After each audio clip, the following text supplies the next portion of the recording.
آخر وہی ہوا جس کا ڈر تھا۔ ایران کے خلاف امریکہ اور اسرائیل کی جانب سے جارحیت کے آج 30ویں روز ایران کے حامی حوثی باغی بھی جنگ میں کود پڑے۔ حوثی گروپ نے اپنے جاری کردہ بیان میں کہا ہے کہ اسرائیل پر بیلسٹک میزائلز سے حملہ کیا گیا ہے، جس کا ہدف مقبوضہ مغربی کنارے کے جنوبی علاقوں میں اسرائیلی فوجی تنصیبات ہیں۔ حوثیوں کا یہ بھی کہنا ہے کہ ہدف حاصل کرنے تک کارروائیاں جاری رہیں گی۔ دوسری جانب ایران نے سعودی عرب میں پرنس سلطان ایئر بیس پر میزائلوں کی بارش کرتے ہوئے کئی امریکی جہازوں کو شدید نقصان پہنچایا ہے۔ ایسا محسوس ہوتا ہے کہ جنگ کا دائرہ ٹرمپ کے پاز لینے کے باوجود مزید پھیلتا جا رہا ہے۔ کیا اسٹریٹ آف ہارمز کے بعد اب دوسرا تھیٹر باب المندب میں سجنے جا رہا ہے؟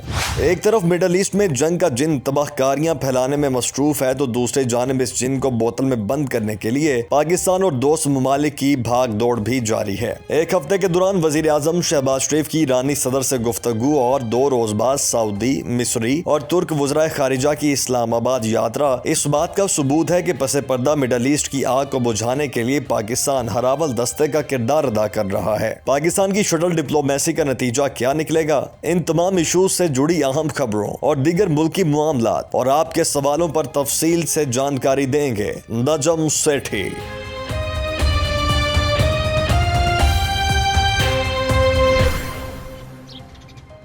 السلام علیکم۔ 28 مارچ 2026 28 مارچ 2026 آپ دیکھ رہے ہیں آج کی بات سیٹھی کے ساتھ۔ میں ہوں سیدہ عائشہ ناز، میرے ساتھ موجود ہیں نجم سیٹھی صاحب۔ السلام علیکم۔ جیسے کہ آج کی تاریخ سے یہ واضح ہوتا ہے کہ امریکہ، اسرائیل، ایران جنگ اب اپنے دوسرے ماہ میں داخل ہو چکی ہے۔ کل تک زور و شور کے ساتھ یہ باتیں تھیں کہ مذاکرات کی میز سجنے جا رہی ہے، لیکن اسی میں ہمیں یہ خبر بھی سننے کو ملی کہ جو امریکی نائب صدر ہیں ان کی کچھ تلخی ہوئی ہے اسرائیلی حکام یا اسرائیلی وزیر اعظم کے ساتھ، اور اس کے علاوہ ہم دیگر معاملات کی طرف بھی دیکھ رہے ہیں کہ اشارے مل رہے ہیں کہیں نہ کہیں میز سجنے جا رہی ہے۔ اس کے نتائج کیا نکلیں گے؟ لیکن ایک خطرناک انٹری اس وار تھیٹر میں ہوئی اور وہ ہے حوثی باغیوں کی۔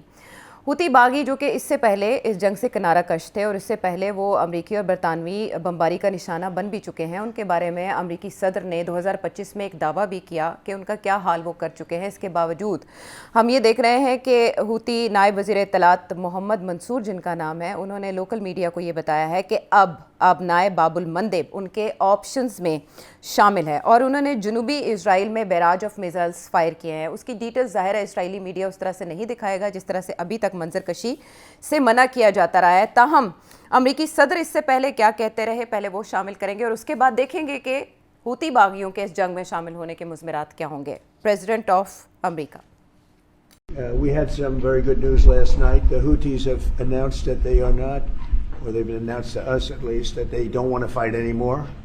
They just don't want to fight. And we will honor that.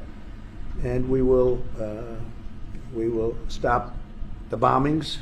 And they have capitulated. But more importantly, we will take their word. They say they will not be blowing up ships anymore. And that's what the purpose of what we were doing. So that's just news. We just found out about that. So I think that's very, very positive. They were knocking out a lot of ships going, as you know, sailing beautifully down the various seas. It wasn't just the canal. It was a lot of other places. اچھا set صاحب، یہ ان کے دعوے ہیں اور دعووں میں کتنی حقیقت ہوتی ہے وقت کے ساتھ پتہ چلتا ہے۔ کل آپ نے تذکرہ کیا تھا ریڈ سی کا کہ ایک آپشن سعودی عربیہ کے پاس یہ موجود ہے، لیکن آج ہم دیکھ رہے ہیں کہ حوثیز ایکٹیو ہو چکے ہیں اور انہوں نے جو اٹیک کیا اس کے بعد یہ کہا جا رہا ہے کہ پہلے باب المندب، اس کے بعد ریڈ سی کی طرف اور پھر الٹیمیٹلی سوئز کینال بھی وہ سیز کر سکتے ہیں۔ 30% آف اسرائیلی امپورٹس اس سے ہو کے گزرتی ہیں، سب سے زیادہ ڈیمیج اسرائیل کو ہوگا۔ بٹ یہ وار تھیٹر کتنا پھیلے گا ان کے اس شمولیت کے بعد؟ وار تھیٹر تو پھیل چکا ہے اور دن بدن بڑھ رہا ہے۔ آپ کو یاد ہوگا کہ جب نئے خمینی صاحب نے پاور لیا تو اس کے بعد انہوں نے ایک بیان دیا تھا، وہ یہ تھا کہ اب ہم چاہیں گے کہ ہمارے جو الائز ہیں، جو ہمارے دوست ہیں، جو ریزسٹنس کے اندر ہمارے ساتھ شامل رہے ہیں پہلے، وہ بھی اب ہمارے ساتھ کھڑے ہو جائیں۔ ان کا اشارہ غالباً حزب اللہ کی طرف تھا اور حوثیز کی طرف تھا، اور عراق کے اندر جو شیعہ کمیونٹی ہے، جہاں شیعہ گروپس ہیں جو پرو ایران ہیں، جن کو ایران پراکسیز کے طور پہ استعمال کرتا رہا ہے، اچھا، اور سیریا میں بھی، عراق اور سیریا دونوں میں۔ تو اب ہوا یہ ہے کہ ایک ایک کر کے سب سے پہلے تو حزب اللہ کھڑا ہو گیا، اور حزب اللہ نے ٹھیک ٹھاک اسرائیل کو روک دیا ہے. اسرائیل نے جو اپنی فوج بھیجی ہے لیبنان کے اندر اور اسپیس کیپچر کرنے کی کوشش کی ہے, وہاں پہلے تو حزب اللہ کھڑا ہو گیا. حزب اللہ نے راکٹس مارنے شروع کر دیے تل اویو اور حفصہ کی طرف, اور کافی ڈرونز بھی اٹیک ہوئے. تو اور اسرائیل کا جو خیال تھا کہ حزب اللہ کو بالکل ناک آؤٹ کر دے گا یا حزب اللہ نہیں کھڑا ہوگا اس کے سامنے, وہ بالکل غلط نکلا ان کا جو پریڈکشن تھی یا اسیسمنٹ تھی. مگر اس سے بھی آگے بڑھ کے ان کا یہ خیال تھا, اور وہ پریشر بھی ڈال رہے تھے جو لیبنان کی جو کرسچن گورنمنٹ ہے اس وقت, تو ان کے اوپر بھی پریشر تھا کہ آپ پیچھے سے حزب اللہ کو دھکیلے, آگے سے ہم ماریں گے. اچھا. اور یہ بھی ان کی کوشش رہی اسرائیل کی, مگر وہ بھی اب ناکام ہو گئی کیونکہ وہاں کی جو حکومت ہے اس کا یہ فیصلہ ہو گیا, وہ کرسچنس ہیں کہ ہم مسلم حزب اللہ کے ساتھ کھڑے ہوں گے ٹو پروٹیکٹ لیبنان. تو یہ دو جگہ پہ بیک فٹ پہ جانا پڑا اور دھکا لگا اسرائیل کو. ایک یہ کہ حزب اللہ تکڑا ہو گیا اور وہ ٹھیک ٹھاک ریزسٹ کر رہا ہے, 12-15 ٹینکس ان کے اڑا دیے, ڈرونز چل رہے ہیں وہاں سے انٹو اسرائیل. اور اسرائیل کی چیف آف آرمی اسٹاف کہہ رہا ہے کہ ہمیں کم از کم 2-3 لاکھ اور لوگوں کی ضرورت پڑے گی, ریزروسٹ کی, اگر ہم نے لیبنان کے اندر 8-10 کلومیٹر اسکوائر ایریا اس کو ہم نے قابو کرنا ہے بلو دا ریور, اس کو ڈیوائڈنگ لائن بنانا ہے. تو وہ ان کا جو پروجیکٹ تھا وہ کامیاب نہیں ہو رہا. اچھا. اس کے علاوہ اب پیچھے سے جو حکومت ہے لیبنان کی وہ بھی حزب اللہ کے ساتھ کھڑی ہوگی. وہ کہتے ہیں کہ ہم we will not allow Israel to come into Lebanon, اور یہ اسپیس لے جائیں گے, ہم نہیں کرنے دیں گے. تو وہ بھی ناکام ہو گیا. تو بہت زبردست اسٹرانگ ریزسٹنس قائم ہو گیا وہاں. اسرائیل کا جو ایجنڈا تھا وہ پورا نہیں ہو پائے گا وہاں. ایک بات.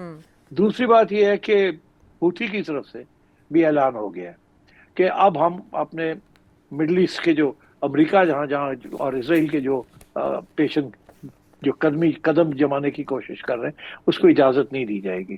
اور اس کا بیسک مطلب یہی ہے کہ ہم ایران کے ساتھ کھڑے ہوں گے, اور وہ انہوں نے اب اعلان کر دیا ہے. اور ایک آدھ میسائل بھی مار دی ہے دکھانے کے لیے کہ ہمارے پاس میسائل بھی ہیں جو تل اویو تک پہنچ سکتی ہیں. اور تو اس سے ساتھ ایک نیا ڈائمینشن کھڑا ہوگی, جو کہ پہلے ڈونلڈ ٹرمپ کو جو آپ نے کلپ سنایا اس سے یہ ایسے ظاہر ہوتا ہے کہ یہ پرانی اگریمنٹ ہے, اور جس کے تحت امریکہ نے بمباری بند کر دی تھی اور چلے گئے تھے واپس, اور پھر یہ ریڈ سی کے اوپر لڑائی جھگڑے بند ہو گئے تھے اور ہوتھیز نے اٹیک کرنا بند کر دیا.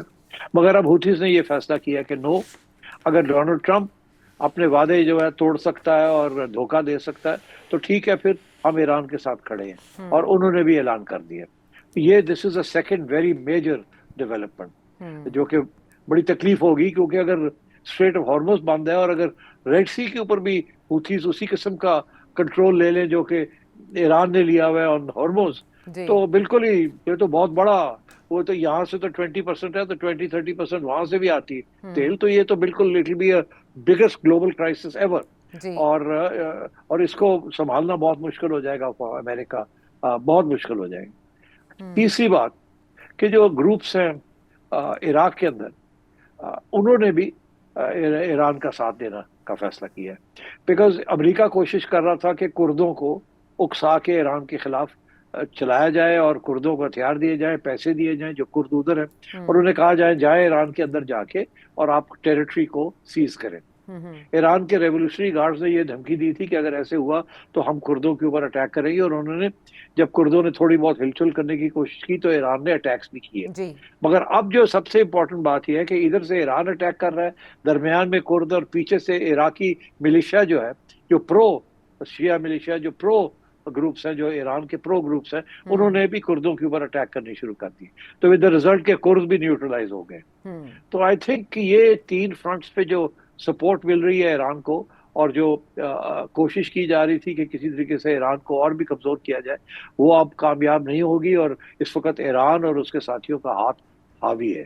تو this is made a very big difference, جو کہ اب سمجھ آئے گی امریکہ کو اور اسرائیل کو کہ ان کا جو سارا پروجیکٹ تھا وہ بالکل ٹوٹل کولیپس پہ آ چکا ہے, اور ساری ریزسٹنس جو ہے وہ آگے بڑھ رہی ہے. اچھا سیٹھی صاحب, جس طرح سے آپ نے اشارہ کیا اپر ہینڈ اس وقت ایران کا دکھائی دیتا ہے، اور ویسٹرن ملٹری ایکسپرٹس جو ہیں وہ بھی یہ مان رہے ہیں کہ ایران کو ایج حاصل ہے. ایسا لگتا ہے کہ گیم اسرائیل اور امریکہ کے ہاتھ سے آہستہ آہستہ نکلتی جا رہی ہے، اور وہ یہ مس کیلکولیشن کر بیٹھے ہیں کہ ایران کیسے ریئیکٹ یا ریٹیلیٹ کر سکتا ہے. اس پوائنٹ کے چوک ہونے کے بعد آئل پرائسز کو آپ $200 فی بیرل تک پہنچتا دیکھ رہے ہیں؟ اگر کوئی سیٹلمنٹ نہ ہوئی بٹوین ایران اینڈ امریکہ جلدی، یہ جو 10 دن دیے ہیں ڈونلڈ ٹرمپ نے، تو ریڈ سی بھی ہے یہ بھی ہاٹ ہو جائے گا، یہاں بھی مسئلے بننے شروع ہو جائیں گے. اور دو چیزیں ہوں گی، ایک یہ کہ جو ڈونلڈ ٹرمپ وعدے کر کر کے کہ اگلے 10 دن میں، اگلے 5 دن میں ہم مسئلہ حل کر رہے ہیں، وار ختم ہو رہا ہے، وہ وار ختم نہیں ہوتا.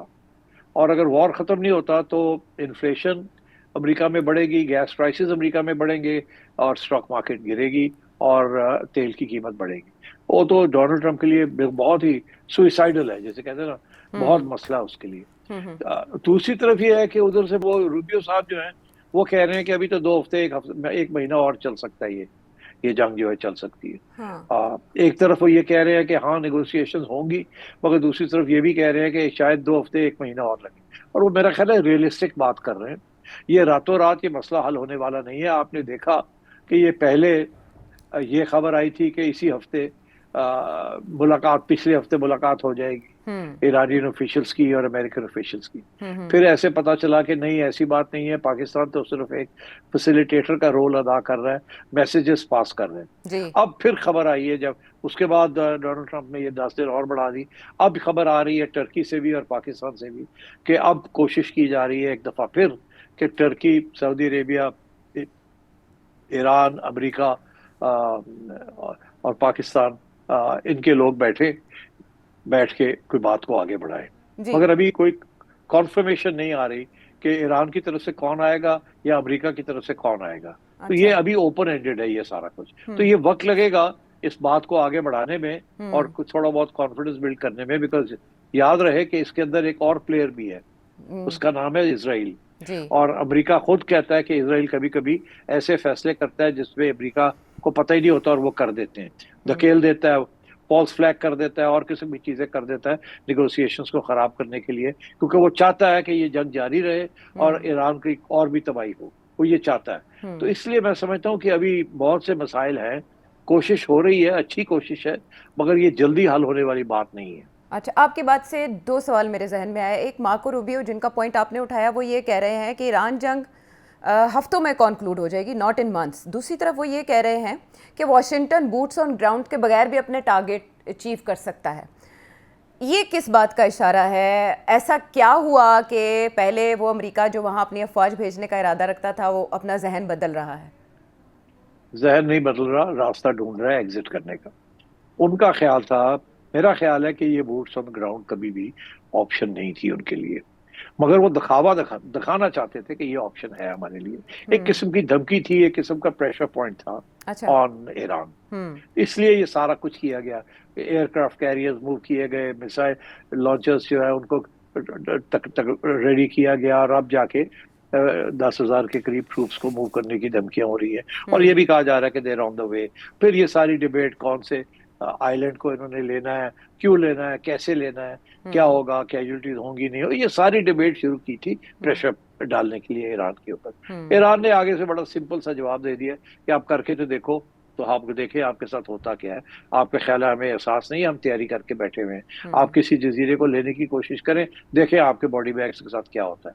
سو آئی تھنک ایک تو یہ. دوسری طرف سے اس کے ساتھ ساتھ ڈونلڈ ٹرمپ جو ہے اس نے ہمیشہ کوشش اس کی یہی ہے کہ بوٹس آن گراؤنڈ کے بغیر ہی کام ہو جائے، بیکاز بوٹس آن گراؤنڈ کے ساتھ مسئلہ حل نہیں ہوتا. اسے پتہ ہے باڈی بیگز آئیں گے اور بھی اس کی صورتحال خراب ہو جائے گی.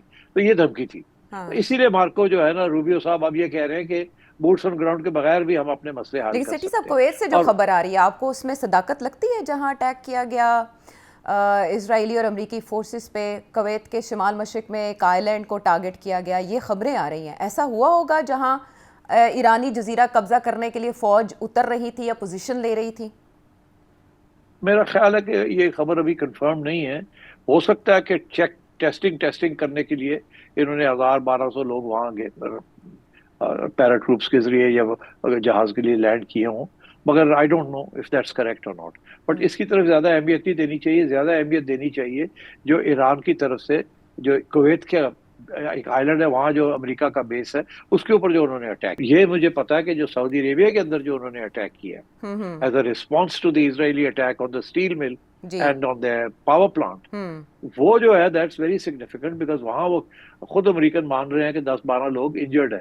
10-12 لوگ انجرڈ نہیں, مارے بھی گئے ہوں گے, وہ مانتے نہیں ہیں. بہت سی زیادہ کیجولٹیز ہیں ان کی جو مانتے نہیں ہیں, چھپا کے رکھی ہوئی ہیں یہ باتیں. تو میں سمجھتا ہوں کہ ایران کی طرف سے جو ڈٹرمنیشن ہے, جو مضبوطی کے ساتھ رسپانس آ رہا ہے, وہ بڑا واضح ہو گیا اب. اور میرا خیال ہے یہ ڈیفینیٹلی آف ریمپ جسے کہتے ہیں نا آف ریمپ, وہ کچھ سولوشن مارکو روبیو صاحب ڈھونڈنے کی کوشش کر رہے ہیں کہ کسی طریقے کے ساتھ بات کو آگے بڑھایا جائے وائے ٹاکس. اور ٹاکس جو ہے وہ بڑی انٹرسٹنگ سٹیج پہ 15 ڈیمانڈز ان کے ہیں, 5 ان کے ہیں. ان کے 15 ڈیمانڈز میں سے ایک آدھ ایکسیپٹیبل ہوگا, اس سے زیادہ بالکل کوئی ایکسیپٹیبل نہیں ہے. اور یہ پرانی باتیں گھما رہے ہیں. بات تو کہیں اور پہنچ چکی تھی جب پچھلی دفعہ جب ان صاحب نے نیگوسیشنز ہو رہی تھی عمان کے ذریعے, جب یہ انہوں نے توڑ کے پھر یہ بمباری شروع کر دی. اس وقت جیرڈ کشنر اور وٹکاف صاحب بات کر رہے تھے ریگی صاحب سے. تو میں سمجھتا ہوں کہ اس وقت بہت ڈیسپریشن ہے امریکہ کے اندر کہ کوئی راستہ نکلے, اور اسی لیے لمبے چوڑے ڈیمانڈ کر دیے تاکہ اگر کوئی ڈراپ بھی کرنے پڑے تو ہو جائے. بڑی آپ ایک انٹرسٹنگ بات دیکھیں, آپ اس جنگ سے پہلے ہارمز کھلا تھا جی, کوئی ایران کا قبضہ نہیں تھا, کوئی کسی کو دھمکی نہیں تھی, تیل آ رہا تھا, تیل جا رہا تھا. پھر انہیں جنگ شروع کر دی. اب ہارمز ایران کے ہاتھ آ گیا, ایران کنٹرول کر رہا ہے. اب ان کا ڈیمانڈ کیا ہے کہ ہارمز کو انڈیپینڈنٹ کھولا جائے پھر ایک دفعہ, اور وہ یہ کہتے ہیں کہ ہماری بہت بڑی وکٹری ہوگی اگر ہم نے ہارمز کو کھلوا دیا. تو ایک چیز جو کھلی ہوئی تھی غلطی کر کے اس کو بند کرایا, اب اس کو کھولنے کی کوشش کر رہے ہیں نیگوسیشن کے ذریعے, اور کہیں گے کہ بہت بڑی ہماری وکٹری تھی, ہماری جیت تھی. تو آپ سوچئے یہ تو حال ہے ان کا. اور اس سے اوپر یہ بھی یہ نہیں کہ جی سارے کے سارا ہارمز جو ہے وہ اب امریکہ کے ہاتھ آ جائے گا یا سعودی عربیہ کے ہاتھ آ جائے گا, یا وہ کہتے ہیں جی ایران اور امریکہ مل کے اس کو شیئر کر لیں. وہ بھی کرنے کے لیے تیار ہو گئے ہیں کہ ہم مل کے کوئی بات کر لیں. اور یہاں تک کہ اب وہ 30 نیشن ایک کمیٹی بھی بن رہی ہے جس کا کل میں نے ذکر کیا تھا کہ وہ آئے, اور کیونکہ سب سے زیادہ وہ افیکٹ ہو رہے ہیں, وہ آ کے جو ہے نا وہ بھی کود جائیں اور وہ بھی ایک نیگوسیشن کا حصہ بنے.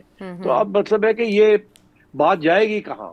ایک طرف کہتے ہیں کہ ایران کی ساری ملٹری مائٹ ہم نے ختم کر دی ہے, تو پھر ختم کر دیا تو وار از اوور, آپ نے جیت لیا. مگر نہیں, اب وہ ہارمز جو بند کروا دیا ہے اس کو کھلوانا ہے, اور یہ کہنا ہے کہ ہم جیت گئے. مگر ساتھ ساتھ یہ بھی ہے کہ آدھا ایران رکھے.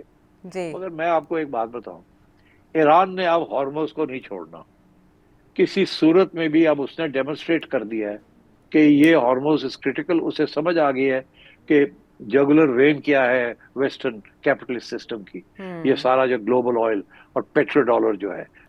تو اس لیے میرا خیال ہے ایران نے یہ فیصلہ کر لیا ہے کہ ہارمز جو ہے اس کا جو ہے اس کے اوپر ہم نے اپنی گرپ رکھنی ہے. جب بھی چاہیں ہم اس کو بند کر جائیں, اور جو کر سکتے ہیں وہ. اب یہ ہو گیا. اب آپ سوچیں عائشہ, یہ سوال کھڑا ہوتا ہے کہ ایران نے پہلے کیوں نہیں کیا تھا؟ پہلے بھی تو کر سکتا تھا. یہ کارڈ استعمال کر سکتا تھا, پہلے کر سکتا تھا, مگر اس نے نہیں کیا تھا. اس نے اپنے تعلقات گلف ممالک کے ساتھ برقرار رکھنے تھے, رکھنا چاہ رہا تھا. اور اس کے باوجود کہ وہاں بہت سے امریکن بیسز آ گئے تھے, جو بیسز جو تھے وہ اسرائیل کے خلاف تو نہیں تھے نا, وہ تو ایران کے خلاف تھے. ٹھیک ہے نا. تو اب بات یہ ہے کہ ایران نے تو اس وقت بھی جب یہ کر سکتا تھا, یہی ایک میسائل مارتا تو ختم ہو گئی تھی بات. تو اس نے نہیں کیا. اب کیوں نہیں کیا, اور اب کیوں کیا؟ تو یہ ایک بہت امپورٹنٹ سوال ہے جو کہ ان کو سمجھ آنی چاہیے کہ ان سے جو حماقتیں ہوئی ہیں یہ اس کی وجہ سے ہوا ہے. کیا حماقتیں ہوئی ہیں؟ آیت اللہ خمینی جو تھے ایلڈر, جن کو انہوں نے اسیسینیٹ کر دیا, خامنائی صاحب جو تھے, ان کا وہ بڑا ایک کنزرویٹو شخص تھے. ان کے اسی لیے انہوں نے ایک فتویٰ بھی دیا تھا کہ ہم نیوکلیر ویپنز نہیں بنائیں گے, نیوکلیر وار کے ہم خلاف ہیں, ہم نیوکلیر ویپنز نہیں بنائیں گے. جیسے ان کی وفات ہوئی تو ان کے جو سکسیسر آئے ہیں انہوں نے تو مطلب ہے کہ ایسی کوئی کمٹمنٹ نہیں کی. پہلی بات یہ. دوسری بات یہ کہ ان کی یہ پالیسی تھی کہ ہم عرب ممالک کے ساتھ تعلقات اچھے بنانا چاہتے ہیں, ہم نہیں چاہتے کہ یہ امریکن ایجنٹس بنے. اسی لیے ان کے زمانے میں سعودی عربیہ اور ایران کے درمیان، جس میں پاکستان کا بھی رول تھا اور ٹرکی کا بھی رول تھا، چائنا کا بھی، ہاں ان کا بھی رول تھا، تو چائنا کا رول، تو ان تینوں نے مل کے ان کے تعلقات سعودی عربیہ کے ساتھ اچھے کر دیے ایران کے. یہ نئی بہت بڑی ڈیولپمنٹ تھی، یہ چھوٹی ڈیولپمنٹ نہیں تھی، یہ بہت بڑی ڈیولپمنٹ تھی. اور اب صورتحال یہ ہے کہ وہ ساری چیزیں خراب ہو گئی ہیں. تو کیسے؟ تو اس لیے خامنہ ای صاحب جو تھے وہ نہیں چاہتے تھے کانفلکٹ. انہوں نے تو یہ جو اگریمنٹ ہوئی تھی بیرک اوباما کے ساتھ، پریزیڈنٹ کے ساتھ 2015 میں، اس کو انہوں نے خیر مقدم کیا تھا، جس کی وجہ سے کوئی انریچمنٹ 3% سے اوپر نہیں گئی. یہ جو 3% سے اوپر چلی گئی ہے، یہ تو اس کے بعد ہوا ہے جب ڈونلڈ ٹرمپ نے آ کے وہ اگریمنٹ ہی ختم کر دی. اب ہر ایکسپرٹ یہ کہتا ہے کہ وہ بڑی زبردست اگریمنٹ تھی. خامیاں ہوتی ہیں، ایران سمجھتا کہ شاید تھوڑا زیادہ کنسیڈ کر دیا ہے، امریکہ سمجھتا کہ زیادہ نہیں ہم نے لیا، زیادہ لینا چاہیے تھا. مگر جو بیسکلی نیوٹرل لوگ ہیں، جو سمجھتے ہیں اس بات کو، انہیں اس بات کا احساس ہے، اور وہ کہتے ہیں کہ یہ بڑی اچھی اگریمنٹ تھی جس کی وجہ سے نیوکلیئر انریچمنٹ ایران کے اندر بند ہو گئی تھی اور سارے سیف گارڈز چل رہے تھے. اور یہ بڑی زیادتی کی ہے ڈونلڈ ٹرمپ نے آ کے کہ اس اگریمنٹ کو ختم کیا. اور وہ جو 6 ماہ جو اگریمنٹ ختم رہی ہے، اس پہ ڈونلڈ ٹرمپ، یہ ایران نے 6 ماہ سے زیادہ رہی ہے، اب سال ہو گیا ہے، تو انہوں نے اپنی انریچمنٹ بڑھا دی ہے، جس کی وجہ سے وہ 50-60% پہ پہنچ گئے. تو یہ بھی ڈونلڈ ٹرمپ کی غلطی ہے، یہ بھی ان کی بہت بڑی حماقت تھی کہ وہ اگریمنٹ کو ختم کیا، اور یہ جیسے ہی ختم کیا انریچمنٹ بڑھ گئی. اب کہتے ہیں کہ ہم نے اس کو اجازت نہیں ہے، ہم ماریں گے، اور آ کے ان کے نیوکلیئر ری ایکٹرز کے اوپر یہ بمباری کر رہے ہیں. اور وہ بھی اب پتہ چلا ہے کہ وہ بھی نہیں ڈسٹروائے کر سکتے.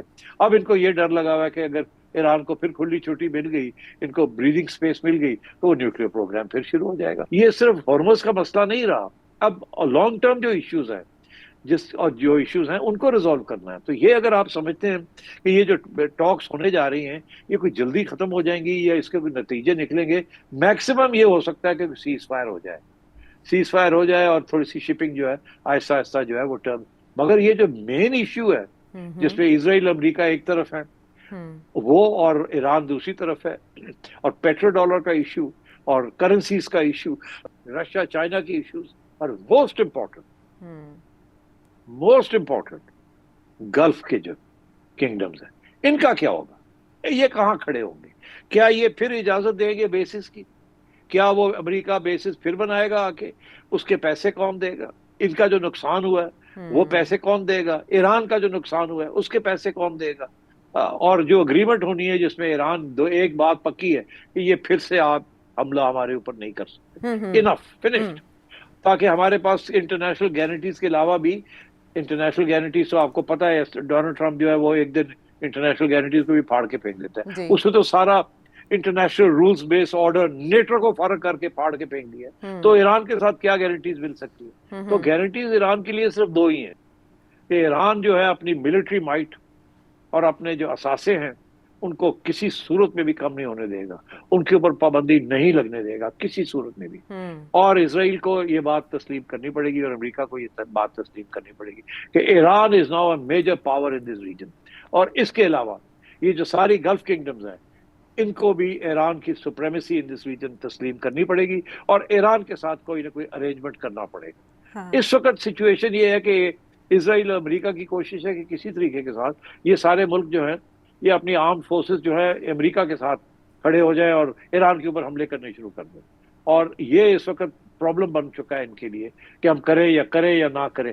نہ کرتے ہیں تو کیا ہوتا ہے، کرتے ہیں تو کیا ہوتا ہے. تو یہ بہت سے ایسے ایشوز ہیں، یہ سارے ریزالو کرنے پڑیں گے ان اے لانگ لاسٹنگ سولوشن. اس لیے میں سمجھتا ہوں کہ فوری طور پہ ایسی کوئی سیز فائر جس کے ساتھ ایران کو بریدنگ سپیس مل جائے، امریکہ کو ایگزٹ اسٹریٹجی مل جائے، بوٹس آن گراؤنڈ نہ ہوں، اور یہ سارے معاملے جو ہے ٹیبل پہ آ جائیں اور آہستہ آہستہ ان کو ریزالو کرنے کی کوشش کی جائے. تو یہ سارے معاملے 30-31 کی ٹیبل پر آ رہے ہیں، کیونکہ وہ ملاقات جس کے امکانات پیدا ہوئے تھے 1971 جیسی پاکستان کی ڈپلومیسی کی باتیں دوبارہ سے زندہ ہوئی تھیں کہ پاکستان وہ کردار ادا کرنے جا رہا ہے، ممالک کو قریب لانے جا رہا ہے. اس کے ہوتے ہوتے بات اس پہ پہنچ گئی کہ اب مصر کے، سعودی عربیہ کے، ترکی کے فارن منسٹرز پاکستان آ رہے ہیں 30-31 کو. تو یہ جن کی طرف آپ نے اشارہ کیا ایشو ریزالو ہونے کی طرف، پہلا قدم اس ٹیبل پہ رکھا جائے گا؟ جی ہاں، میرا خیال ہے بہت سے ایشوز ہیں. پہلا قدم تو یہی ہے کہ سیز فائر ہو اور سیز فائر کی ٹرمز کیا ہوں اس کو کون مانیٹر کرے گا, کون انشور کرے گا. مگر سب سے بڑا جو پرابلم ہے وہ مجھے یہ نظر آ رہا ہے کہ اسرائیل کا کیا ہوگا. اسرائیل تو کسی کی بات نہیں مانتا. اسرائیل تو کسی سٹیج پہ بھی سابوٹاج کر سکتا ہے. جب اسرائیل سابوٹاج کرتا ہے تو اس کا یہ مطلب ہے کہ امریکہ سابوٹاج کر رہا ہے. یہی ایک پرسیپشن ہے ہر سیٹھی جگہ صاحب, پہ. پاکستان ملاقات جو ہونے جا رہی تھی اس کے پیچھے آپ اسرائیل کا کتنا ہاتھ سمجھتے ہیں کہ نہ پاکستان میں وہ میز سجنے دینا اور نہ وہ ملاقات ہو سکنا جو کہ ہونے کے قریب سمجھی جا رہی تھی, جے ڈی وینس کا پاکستان آنا؟ دیکھیے مجھے اس کا نہیں پتا کتنی بات اس میں اسرائیل کا کتنا ہاتھ ہے یا نہیں ہے, مگر اس بات کا تو اب ہمیں واضح ہو گئی ہے ایک بات کہ جے ڈی وینس جو ہے وہ اتفاق نہیں کرتا بہت سے کور ایشوز کے اوپر with Pete Hegseth and Marco Rubio. اور یہ خبریں بھی آ رہی ہیں کہ ان کی آپس میں چھوٹی موٹی تو میں بھی ہو گئی ہے. اب جے ڈی وینس کا مسئلہ کیا ہے؟ جے ڈی وینس کا مسئلہ یہ ہے کہ وہ امید لا کے بیٹھا ہوا ہے کہ ڈونلڈ ٹرمپ جب ٹرم ختم ہوتی ہے تو یہ اب ریپبلکن پارٹی کا پریزیڈینشیل کینڈیڈیٹ ہوگا جو اگلی الیکشن ہونی ہے 28 کے اندر, 28-29 میں. تو اب اس کے لیے وہ ہی doesn't want to be part of a defeated Republican party. اگر یہ مڈ ٹرمز کے اندر یہ اڑ جاتے ہیں تو کانگریس چلی جاتی ہے ہاتھ میں ڈیموکریٹس کے, تو جے ڈی وینس کی تو اپنی position in the next election بڑی کمزور ہو جائے گی, یہ بھی اڑ جائے گا, یہ نہیں جیت سکے گا. تو جے ڈی وینس بھی چاہ رہا ہے کہ یہ کوئی اچھی سولوشن نکلے, اور اس کو اس کی پریشانی یہ ہے کہ یہ ہم تو دلدل میں پھنس گئے ہیں, ہمیں نکلنا نہیں آ رہا, ہم کرتے کیا. اور یہ روبیو صاحب جو ہیں اور ہیگسیت جو ہے یہ تو اور ہمیں مشکل میں ڈال رہے ہیں, اور اسرائیل اور ڈال رہا ہے. یہ بھی خبریں آ رہی ہے کہ جے ڈی وینس کی نیتن کے ساتھ کوئی فون کال ہوئی ہے جس کے اندر کوئی بدمزگی بھی ہوئی ہے, اور اس سے الزام لگایا نیتن کے اوپر کہ تم نے کہاں ہمیں پھنسا دیا ہے, اب نکالو ہمیں, اب کچھ ہماری بات بھی سمجھو. اس قسم کی باتیں بھی ہو رہی ہیں, اور اس کے اوپر بھی تبصرے ہو رہے ہیں. نیو یارک ٹائمز کے اندر مضمون آ رہے ہیں کہ ایسی باتیں ہو رہی ہیں. تو میں سمجھتا ہوں کہ اس کیمپ کے اندر پھوٹ پڑ گئی, اور پھوٹ تو پڑنی تھی نا جب کسی وقت مشکل حالات ہوں اور آپ کو نظر آ رہا ہو کہ آپ کی شکست ہونے جا رہی ہے, تو پھر لوگ لڑائی جھگڑے کرنے شروع کر دیتے ہیں. وہ کہتا ہے تم نے کہا تھا, اس نے کہا تم نے کہا تھا. اور وہ ابھی آپ نے دیکھ ہی لیا ڈونلڈ ٹرمپ نے پیٹ ہیگسیت کی طرف اشارہ کر دیا کہ پیٹ تم کہہ رہے تھے کرو. اور یہ بھی کہا کہ لوگ تمہارے بارے میں اچھا نہیں کہتے لیکن تم بہت اچھا کام کر رہے ہو. تو اس نے بھی اپنے ہاتھ سے دور ہو جاؤ, ادھر سے نیتن سے یہ دور ہو جاؤ. تو اب یہ ساری باتیں چل رہی ہیں, اور ادھر ایران یونائٹڈ ہے, اس کے اور بھی دوست ساتھ آ گئے اس کے. تو I think this is the sort of situation that we are facing, and مشکل حالات ہیں. ڈونلڈ ٹرمپ کے لیے کوئی آپشنز نہیں ہے, جو بھی آپشن ہے وہ برا آپشن ہے. یہ تو امریکن کامنٹیٹرز بھی یہ کہہ رہے ہیں کہ اب کرے جائیں تو جائیں کہاں, کیا کریں, جو بھی کرتے ہیں it's a defeat. This war has been won by the Iranians, کوئی شک ہی نہیں ہے اس کے اندر, اور وہ تیار ہے ٹو کنٹینیو دا وار. تو ابھی وار ختم تو ڈونلڈ ٹرمپ کرنا چاہتا ہے نا, اب اس کو نظر آ رہا ہے کہ اب اور راستہ کوئی نہیں رہا. اگر بوٹس آن گراؤنڈ کرتے ہیں تو وہ تو اور مارے جائیں گے لوگ, اور ملنا ہمیں کچھ نہیں. اور اسرائیل جو ہے وہ اس سے تو اپنی سارا یہ کھاتا چھوڑ کے اس کے حوالے کر دیا ہے ڈونلڈ ٹرمپ کے. اور وہ ایک تو اس کا ڈوم نہیں چل رہا, میسائلز آ رہی ہیں, 10 ملین کی پاپولیشن ہے, چھوٹے چھوٹے شہروں کے اوپر میسائلز گر رہی ہے, اور دوسری طرف اور وہاں نقصان ہو رہا ہے بہت, وہ دکھایا نہیں جا رہا, بہت نقصان ہو رہا ہے. اور ادھر سے اب حزب اللہ بھی شروع ہو گیا, اب حوثی شروع ہو جائیں گے. It's not looking good for them. تو اسلام آباد میں ہونے والی میٹنگ پہ آپ کیا کہیں گے؟ چلیں ترکی, مصر اور پاکستان کی تو بات ہو رہی تھی کہ یہ ثالثی کر رہے ہیں. سعودی فیکٹر, سعودی وزیر خارجہ کا پاکستان آنا کتنا اہم ہوگا اس سلسلے میں؟ سعودیز بھی یہی چاہتے ہوں گے کہ یہ معاملہ جو ہے نا یہ ختم ہو. ان کا بھی تیل کے مسئلے ہیں, جتنی جلدی یہ معاملہ ختم ہو, اور یہاں میں انہیں اسٹریٹ آف ہارمز کھلے, اور ایران کی جو اٹیک آ رہی ہے سعودی عربین امریکن بیسز کے اوپر. دیکھیں نا, اب ایران نے کہا تھا کہ اگر اسرائیل اور امریکہ ہمارے انفراسٹرکچر کے اوپر, ہماری الیکٹریسٹی گریڈ کے اوپر, یا ہماری واٹر پیوریفیکیشن پلانٹس کے اوپر اٹیک کرتے ہیں تو دین جہاں امریکن بیسز ہیں ہم کریں گے. تو انہوں نے کیا. اب وہ سعودی عربیہ میں ہے that those oil fields are run by the Americans, تو اس لیے سعودیز کو تو نقصان ہوگا, تو ان کو تو بڑی تکلیف ہو رہی ہے. ایک طرف یہ, دوسری طرف امریکہ ان کے اوپر پریشر ڈال رہا ہے کہ آؤ جنگ میں حصہ لو, امریکہ کو جا کے ایران میں بمباری کرو. اچھا مجھے ایک بات بتائیں آپ, امریکہ اور اسرائیل لگے ہوئے بمباری کرنے, ایران کو کوئی فرق نہیں پڑ رہا ہے, مگر وہ کہتا ہے ٹھیک ہے یہ قربانی ہم نے دینی ہے, ہم نے اپنے سویلائزیشن کو بچانا ہے, ہم نے اپنے ملک کو بچانا ہے, تو یہ پھر ہمیں یہ تو ہونا پڑے گا, کوئی بات نہیں, وی آر ریڈی فور. تو اب سعودی عربیہ کے 4 جہاز یا 8 جہاز جا کے کیا کر لیں گے وہاں, جو اسرائیلیز اور امریکن نہیں کر رہے, ان کے بنکر بسٹرز نہیں کر رہے, ان کی میسائلز نہیں کر رہی, تو یہ ان کو یہ جنگ میں جا کے کیا کریں گے. اور یہ جو سارا جی کہ جی یو اے ای کو اکٹھا کر لو, یہ سعودیز کو اکٹھا کرو, انہیں کہو کہ یہ بھی جنگ میں کود جائیں, اور ان ملکوں کو سمجھ ہے اس بات کی کہ یار ہم تو اٹیک پہ آ رہے ہیں because of America and Israel, اور اگر ہم اس جنگ میں جوائن کر جاتے ہیں ان کو, تو ہمارے انٹری کے ساتھ ہمارا اور نقصان ہوگا, کم نہیں ہوگا, اور ایران کو تو کوئی فرق نہیں پڑے گا. آپ کیا کر لیں گے جو وہ نہیں کر رہے؟ آپ کا خیال ہے آپ کے جہاز 10 جہاز جو آپ کے پاس ہے, یہ 4 میسائل ہیں, اس کے ساتھ کوئی فرق پڑے گا ایران کو؟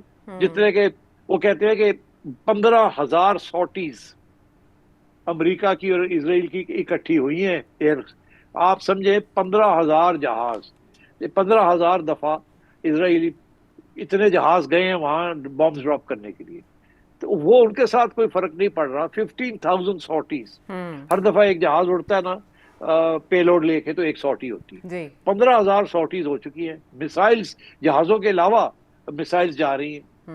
ایران از فائٹنگ, اتنی بڑا ملک ہے, وہ کہاں وہ بم جام کر رہے ہو, دے فائٹنگ, جو جہاں بم گرتا ہے اس کو ریپیئر کر رہے ہو. تو اب بات یہ ہے کہ ایران اس جنگ کے لیے تیاری کر رہا تھا, انہیں احساس تھا کہ یہ دن آئے گا, اس کی انہوں نے پوری تیاری کی ہوئی تھی.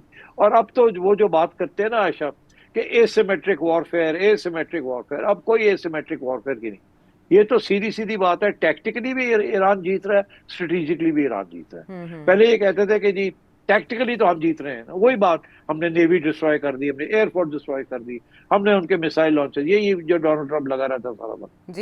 مگر اب بات یہ ہے کہ یہ جو ٹیکٹیکل ہے, ٹیکٹیکلی بھی تو یہ اسٹریٹ آف ہارمز ہاتھ سے نکل گیا, ٹیکٹیکلی یہ جو اٹیک کاؤنٹر اٹیک آ رہی ہے ایران کی طرف سے, اور فائنلی یہ جو ٹیکٹیکلی حزب اللہ بھی باہر آ گئے, ہوتیز بھی آ گئے, عراق کے اندر ملیشیاز بھی آ گئے, تو ٹیکٹکس بھی تو نہیں کامیاب ہو رہے نا ان کے کامیاب. تو ٹیکٹیکلی اسٹریٹجکلی بوتھ ایران از وننگ. اور دیکھیں کہ جنگ تقریباً 1 مہینہ ہونے کو ہے, تو تب ہوتیز ایکٹیو ہوئے ہیں. ایران کے پاس ابھی اور بھی بہت سے کارڈز ہوں گے. اس نے پہلے آبنائے ہرمز کو چھیڑ کے اس پہ قبضہ کر کے بتا دی کہ اس کی بالادستی اس جنگ پر قائم ہے. دوسری طرف ہوتیز ایکٹیو ہو چکے ہیں, تو اب امریکہ کو یہ دیکھنا ہوگا کہ اس جنگ سے نکلنے کے لیے وہ کتنے ہاتھ پیر مار سکتا ہے. لیکن اب تک کم از کم ایران اس کے لیے ویسا ترنے والا ثابت نہیں ہوا جیسا اس نے سمجھا تھا.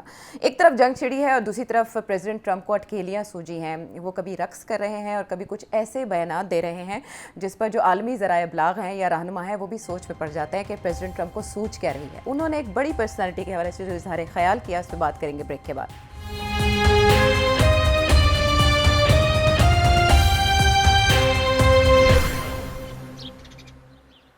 ویلکم بیک ٹو دا شو. اور اب بات پریزیڈنٹ ٹرمپ کی, جن کے بیانات ہمیشہ سے ذرائع ابلاغ میں ہلچل مچاتے ہیں. انہوں نے ایک تو بڑا دلچسپ بیان دیا کہ وہ لوزرز میں رہنا پسند کرتے ہیں, اس سے انہیں اچھا محسوس ہوتا ہے. اس کے علاوہ انہوں نے کہا وہ کامیاب لوگوں کو پسند نہیں کرتے. دوسری طرف انہوں نے سعودی پرنس محمد بن سلمان کے حوالے سے بھی اپنی رائے کا اظہار کیا اور بڑی دلچسپ باتیں کی کہ وہ انہیں گلے ملنا بہت پسند کرتے ہیں. حالانکہ پروٹوکول ہوتا ہے کہ آپ انہیں چھو نہیں سکتے, اس کے باوجود انہوں نے اس نوعیت کی باتیں اسٹیج پہ کی سیٹھی صاحب. اور دوسری طرف وہ یہ بھی کہہ رہے ہیں سعودی عربیہ کو کہ آپ شامل ہو جائیں ابراہم اکارڈز میں. تو میں آپ سے یہ جاننا چاہوں گی, اس سے پہلے امریکی اخباروں میں اور ویسٹرن میڈیا میں سعودی عرب کے کردار کو متنازع بنانے کی کوشش کی. اب all of a sudden president Trump کی جانب سے اس طرح کی چھیڑ خانی, یہ پرووک کرنا ہے, مذاق بنانا ہے, کیا کر رہے ہیں وہ؟ ڈونلڈ ٹرمپ کی بات جو ہوتی ہے نا, ایک دن ایک بات ہوتی ہے, دوسرے دن دوسری. وہ جب بول رہے ہوتے ہیں وہ سوچتے بھی نہیں ہے کہ میں کیا کہہ رہا ہوں. وہ منہ سے کوئی بات نکل جاتی ہے, پھر اس کو واپس کرتے ہیں, پھر کچھ اور نکل جاتی ہے, پھر اس کو اور ادھر لے جاتے ہیں. I would not pay too much attention to that. اس وقت یہ جو ہے نا کہ جی واپس ابراہیم اکارڈ میں, یہ ان کی غلط فہمی ہے اب کہ یہ سعودی عربیہ ڈونلڈ ٹرمپ کی بات مان کے ابراہیم اکارڈ سائن کر دے گا. اور اب وہ ڈونلڈ ٹرمپ خود کہہ رہا ہے کہ وہ ابھی تیار نہیں ہے, وہ کبھی ادھر جاتے ہیں کبھی ادھر جاتے ہیں. اور سمجھ بھی آتی ہے نا کہ اب ابراہیم اکارڈ کی کوئی حیثیت نہیں رہی. اب تو کوئی بھی نہیں جا سکتا ابراہیم اکارڈ کے اندر, because that is a pro Israeli accord. اور مسلمان عوام جو ہے وہ تو اس بات کو اب ماننے کے لیے تیار نہیں ہے, دنیا ماننے کے لیے تیار نہیں ہے یہ جو سارا ڈرامہ ہو رہا تھا. جی تو اس لیے I think M B S is playing a very good game, solid, ان کے اپنے ایشوز ہیں, اینڈ آئی تھنک جو پاکستان کے ساتھ ان کی جو رابطہ ہے دیٹ از ویری گڈ, اور آئی تھنک یہ Saudis will probably become the leader of the new golf arrangements جو کہ اب بنیں گے آگے جا کے, وچ از ویری گڈ. لیکن سیٹھی صاحب ان کی ایک ساکھ ہے, شان ہے, رکھ رکھاؤ ہے, اس سٹیٹمنٹ پر کوئی تبصرہ کیا جائے گا وہاں سے؟ نہیں, کوئی نہیں ہوگا, میرا خیال ہے سائلنس از بیسٹ. ہر بات ڈونلڈ ٹرمپ کے اوپر جواب نہیں دینا چاہیے, وہ بہت سی باتیں کر جاتے ہیں, دیر از نو نیڈ فار اٹ. یعنی کہ اگنور کیا جائے گا. اب کیونکہ ہم تذکرہ اس ساری سچویشن اور خطے کا کر رہے ہیں تو اس سے جڑا ایک سوال شامل کر کے پھر ہم آگے بڑھیں گے اور دیکھیں گے کہ پاکستانی گورنمنٹ اس کے آفٹر شاک سے بچانے کے لیے کیا کر رہی ہے, اس کی طرف بعد میں آئیں گے. پہلے احمد اسپین سے ایک سوال کریے سیٹھی صاحب آپ سے. ہماری لیبر کلاس کا ایک بہت بڑا حصہ اس وقت گلف میں کام کرتا ہے اور ہماری ریمیٹنسز کا ایک بہت بڑا والیوم جو ہے وہ شیئر ہوتا ہے تھرو دوز ورکرز جو کہ گلف میں کام کرتے ہیں. تو اس سارے سینیریو کے بعد آپ ان ورکرز کا جو فیوچر ہے وہ کیا دیکھتے ہیں اور اس سے ہماری جو ریمیٹنسز ہیں اس پہ کیا اثرات پڑیں گے؟ جی بالکل, بہت بڑا سٹیک ہے پاکستان کا. میرا خیال ہے سب سے زیادہ سٹیک بڑا پاکستان کا ہے. اس کی 2-3 وجوہات ہیں, آپ نے اشارہ ایک کی طرف کیا ہے, ایک اور بھی ہے. وہ یہ ہے کہ ہماری جو آئل اور گیس کی ریکوائرمنٹ ہے وہ ساری کی ساری گلف سے آتی ہے اور کہیں سے نہیں آتی, تو اس لیے سب سے زیادہ افیکٹ ہم ہوئے. تو ایک تو یہ بات ہے. دوسری بات یہ ہے کہ ہمارے سیورل ملین ورکرز جو ہیں جو کہ گلف میں ہیں اور ہمیں وہاں سے ریمیٹنسز آتے ہیں, اور وہ ریمیٹنسز ہمارے ایکسپورٹس جتنے ہیں, اور اس کے بغیر پاکستان کولیپس کر جائے گا. اور ہماری جو لیبر فورس ہے اس کی جو export of physical manpower ہے وہ بھی افیکٹ ہو جائے گی. تو یہ تو لائف اینڈ ڈیتھ ایشو ہے ہمارے لیے دا گلف. جیسے تیل is a life and death issue for us, similarly workers and remittances and تعلقات ود دا گلف کنٹریز, یہ بھی لائف اینڈ ڈیتھ ایشوز ہے ہمارے لیے. سو اسی لیے آئی تھنک اٹس گڈ کہ پاکستان کی اہمیت پہچانی گئی ہے. اور اب گلف والے بھی, پہلے آپ دیکھ رہے تھے نا کہ ہمیں کچھ سوتیلے بھائی کی طرح ٹریٹ کیا جاتا تھا, مگر اب جا کے احساس ہو رہا ہے وہاں کہ we have a very important role to play. دیکھیے, we are the number 1, we are the only nuclear arm power in this entire region.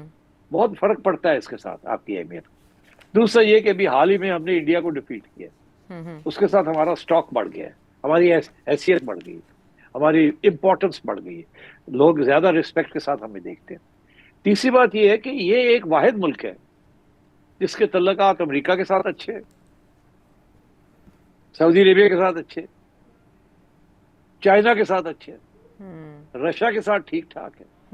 کوئی ایسا ملک نہیں ہے سوائے انڈیا کے اور افغانستان کے. Afghanistan not so important in this game, India is important, جن کے ساتھ ہمارے تعلقات اچھے نہیں, سب کے ساتھ اچھے ہیں. تو we are ideally suited to play this role. دیکھیے نا, ٹرکی کے بھی ایشوز ہیں, امریکہ کے ساتھ بھی, نیٹو کے ساتھ بھی, سیریا کے اندر, عراق کے اندر Turkish interest and so on and so forth, Iran کے ساتھ بھی پرابلمز رہے ہیں. We are the only ones. اور ایران کے ساتھ ہمارے تعلقات بہتر ہو گئے ہیں پہلے سے. پہلے انڈیا کے بہت اچھے تھے, ہمارے اتنے اچھے نہیں تھے, اوکے تھے, مگر اب کیونکہ انڈیا سے ہم آگتے ہوئی ہیں, انڈیا نے غلط فیصلے کیے ہیں, انڈیا اسرائیل اور امریکہ کی گود میں اس وقت جا کے بیٹھ گیا جس وقت ان کو نیوٹرل رہنا چاہیے تھا. اور یہ انڈیا کے اندر تنقید سخت ہو رہی ہے کہ آپ نے کیا, آپ نے اپنا رول جو تھا وہ گوا دیا, پاکستان نے وہ رول اڈاپٹ کر لیا. اب یہ رول پاکستان کے پاس رہے گا, یہ اب نہیں جائے گا. اس میں فیلڈ مارشل صاحب, شہباز شریف صاحب اور اسحاق ڈار صاحب کا بہت بڑا رول ہے, اور اس کو انڈر ایسٹیمیٹ نہیں کرنا چاہیے. یہ لوگ جو کہتے تھے کہ جی آپ یہ سارا وقت باہر پھرتے رہتے ہیں اور گھر میں کام دیکھ نہیں رہے ہیں کہ گھر کے اندر کیا ہو رہا ہے. میں نے بھی ایک دفعہ ایسی بات کی تھی, مگر اب سمجھ آ رہی ہے. آپ دیکھیں کہ ان کی جو بھاگ دوڑ تھی حل مل ہے. آپ کو ایسی آپ کی اب ایک اسٹیچر بن چکا ہے کہ اب ساری دنیا ادھر اٹھ کے آ رہی ہے. آپ سوچئے, یہ آپ سوچ بھی نہیں سکتے تھے کہ اسلام آباد میں آ کے لوگ بیٹھیں گے. ہم تو سمجھتے تھے کہ وہ ترکی جائیں گے, عمان جائیں گے, قطر جائیں گے, ایسے ہی تھا نا جی. اور تو اب اٹھ کے وہ اسلام آباد آ رہے. It's a very major development. اب کچھ نکلے یا نہ نکلے, ایک اسٹیبلش تو ہو گیا نا کہ we are one of those people جنہوں نے بڑی بھاگ دوڑ کی ہے. بڑی محنت کی ہے. تو آئی تھنک ہمارے لیے Gulf is very very important, اسی لیے we need to play this role, اور ہمیں وہاں بھی بڑی ڈیلیکیٹلی چلنا پڑے گا, بیکاز ابھی بھی وہاں سعودی عربیہ کے اور یو ای کے درمیان ایشوز ہیں, اور ہمیں اور سعودی عربیہ اور ایران کے درمیان ایشوز ہیں, یو ای اور ایران کے درمیان ایشوز ہیں, اینڈ سو آن. تو ہمیں بہت ڈیلیکیٹلی چلنا پڑے گا اور بہت سے بریجز کو کراس کرنا پڑے گا, بٹ آئی تھنک ہم نے اسٹیبلش کر لیا ہے کہ we are in a position to play such a role, اور اب سب ہماری طرف ہی دیکھ رہے ہیں, یہاں تک کہ امریکہ بھی ہماری طرف دیکھ رہا ہے. تو آئی تھنک دس از, آپ نے دیکھا پہلے پاکستان کا نام نہیں آتا تھا, اگر بات آتی تھی تو عمان, قطر, ترکی, ابھی بھی ترکی کی باتیں آ رہی تھی, مگر اب, اور پھر بیچ میں ایجپٹ بھی آنا شروع ہو گیا, انڈونیشیا کی بات بھی آنی شروع ہو گئی, مگر اب پاکستان پاکستان پاکستان. پچھلے ہفتے یہ تھا کہ پتہ نہیں آگے بات بڑھتی ہے کہ نہیں بڑھتی, اب تھوڑی بات آگے بڑھ گئی ہے, اب دیکھنا یہ ہے کب آئیں گے, کیسے آئیں گے, کیا ہوگا کیا نہیں ہوگا. So I think all is well, Gulf is very important, اور پاکستان کو اس بات کا احساس ہے, ہماری لیڈرز کو. اور سیٹھی صاحب اس میں گراؤنڈ ورک ہو سکتا ہے ایک بڑی میٹنگ کے لیے, ان فارن منسٹرز کی میٹنگ میں؟ گراؤنڈ ورک تو بہت سے ہوں گے, بہت سے لمبے, بہت سے ڈیلیکیٹ ایشوز ہیں, ایک دم آپ ایکسپیکٹ نہ کریے گا کہ جناب 3 دن کے بعد کوئی بریک تھرو اناؤنس ہو جائے گی. بات آہستہ آہستہ بات آگے چلے گی, آئیں گے جائیں گے. سب سے پہلے امپورٹنٹ بات یہ ہے کہ کچھ ٹرمز کو اوپر سیز فائر ہونی چاہیے, اور یہ کہ اگر وہ سیز فائر کوئی توڑتا ہے تو پھر کیا کانسیکوینسز. اور اسرائیل کی یہی کوشش ہوگی کہ کسی نہ کسی طریقے کے ساتھ اس کو سابوٹاج کیا جائے. تو کیسے اسرائیل کو کیا امریکہ کنٹرول کر سکے گا, کوئی گارنٹیز دے سکے گا, اور اگر نہیں کر سکے گا, فالس فلیگ آپریشنز ہوں گے, تو ایران کا کیا رویہ ہوگا, اور اس کے ساتھ یہ سارے نیگوسیشنز جو ہیں یہ تتر بتر نہ ہو جائیں, اینڈ سو آن. تو بہت سے مشکلات ہیں راستے میں, but I think this is a good beginning and we should appreciate it. ایک بات میں اور کہنا چاہوں, ایک بات میں اور کہنا چاہوں گا, اس کی طرف تھوڑی سی توجہ دینی چاہیے, کہ اگر خدا نہ خواستہ سیٹلمنٹ نہیں ہوتی, اسٹریٹ آف ہارموز بند رہتا, پھر کیا ہوگا؟ کیا ہوگا؟ میرا خیال ہے ایک تو آبویس ہی بات ہے, آبویس بات تو یہی ہے کہ آئل پرائسز, شارٹیجز, گلف کا یہ وہ تو اپنی جگہ وہ تو ہو رہا ہے, مگر میں سر آپ کی توجہ دلانا چاہتا ہوں ایک اور فیکٹر کی طرف, گوادر. جی, چائنا نے 40 سال کے لیے گوادر کے اندر انٹرسٹ لیا ہوا ہے. اب آپ سوچیں اگر چائنا کو تیل چاہیے اور گلف سے نہیں نکل رہا تو پھر کیا کرے گا چائنا؟ روس سے لے گا. جی, ایران کا تیل نہیں نکل رہا گلف سے کیونکہ امریکہ روک رہا ہے, جی, تو ایران تیل کہاں سے نکالے گا؟ تو وہ جو بات ہو رہی تھی نا پرانی اوورلینڈ پائپ لائن کی, from Iran to Pakistan via the south Balochistan, اور گوادر کو لنک کیا جائے with Iranian gas fields and oil fields. اچھا, تو یہ میرا خیال ہے کہ Gwadar is going to become more important. Karachi اس وقت, کراچی کی اہمیت پھر سے ڈیولپ ہونی شروع ہوگی ایز اے پورٹ. یہ ایک ہی ڈیپ واٹر پورٹ ہے اس سارے ایریا میں, ابھی بھی بہت سے ٹینکرز آ کے وہاں کھڑے ہیں. جی ایسا ہی ہے. تو اگر پاکستان اپنے کارڈ صحیح کھیلے اور امریکہ کے ساتھ اور ایران کے ساتھ ایک ایسی ریلیشن شپ قائم کر لے جس کے ساتھ یہ گو بٹوین بن جائے اور دونوں اس کے لیے کنسیشنز دینے کے لیے تیار ہوں, تو میں یہ سمجھتا ہوں کہ Gwadar and Karachi can become very very important going forward. اس سے نتیجہ یہ نکلتا ہے کہ جب یہ جنگ ختم ہوگی تو اس جنگ میں جو پیچیدگیاں سامنے آئی ہیں اس سے آنے والے مستقبل کا نقشہ کتنا مختلف ہوگا, معاملات کتنے بدل جائیں گے. بریک کے بعد آتے ہیں واپس.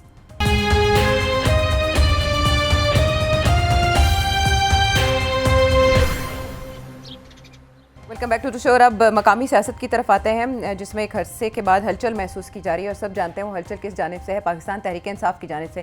رہائی فورس کا اعلان کافی پرانا ہے جس کو لے کر پاکستان تحریک انصاف کے اندر بھی خدشات پیدا ہوئے کہ یہ کس دن میں اعلان کیا گیا کے پی کے وزیر اعلیٰ کی جانب سے.